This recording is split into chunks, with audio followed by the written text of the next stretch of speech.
ये आपको कैसे मालूम पड़ेगा?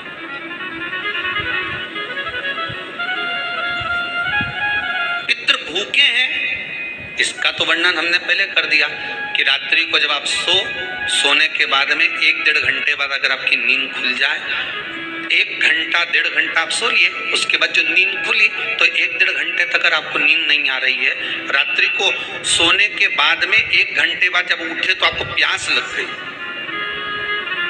भूख लगने लगी, प्यास लगने लगी कि मेरे को पानी पीना पड़ेगा, घबराहट हो रही, पानी पीना पड़ेगा। 1-1.5 घंटे सोने के बाद अचानक नींद खुले और आपको प्यास लगे, समझ लेना आपके पितृ भूखे हैं और प्यास है।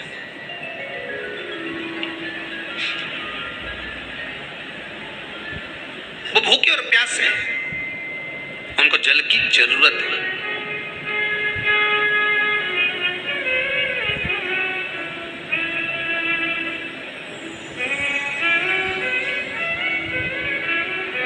किसी भी नदी में, सरोवर में, कुंड में, बावड़ी में, तालाब में, आप तीर्थ में जाकर जब स्नान करते हैं तो स्नान करने के बाद एक काम का नियम बना लो कि अपने हाथ की अंजलि में जल लेकर अपने पूर्वजों को देना है।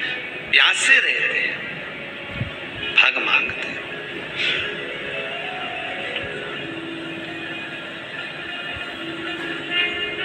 भग प्राप्त करना। 3 वृक्ष पितरों के तुल्य हैं।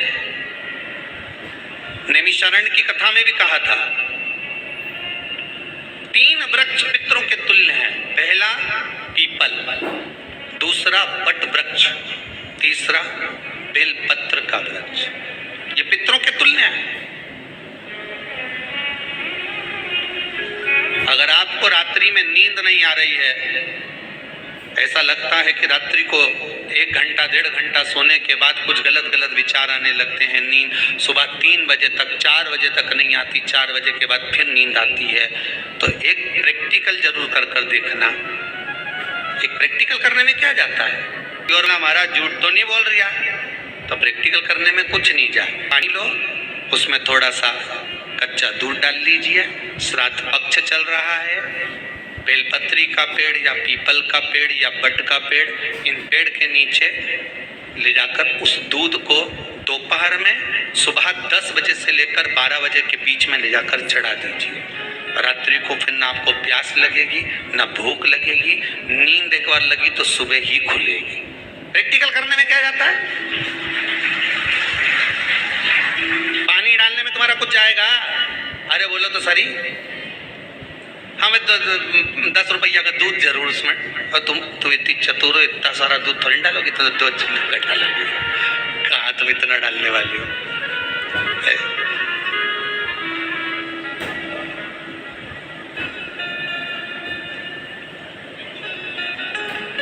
कहा बहुत चतुर लोग हो रहे।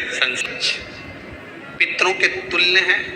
पहला जम के बोलिए पीपल, दूसरा वटवृक्ष, तीसरा बेलपत्री का वृक्ष। 3 पीपल के वृक्ष में 52,000 ब्राह्मण एक साथ निवास करते हैं, इसलिए पितृतुल्य। वटवृक्ष ब्रह्मा जी के मस्तक से बना, इसलिए पितृतुल्य। और बेलपत्री का वृक्ष माता पार्वती जी के अश्रु से बना। जब आंसू गिरे थे माता जगत जननी जगदम्बा पार्वती के, उस समय पर पितृलोक में हलचल उत्पन्न हो गई थी। हमारी नातिन की आंख में आंसू कैसे आ गए? मैनावती की पुत्री है,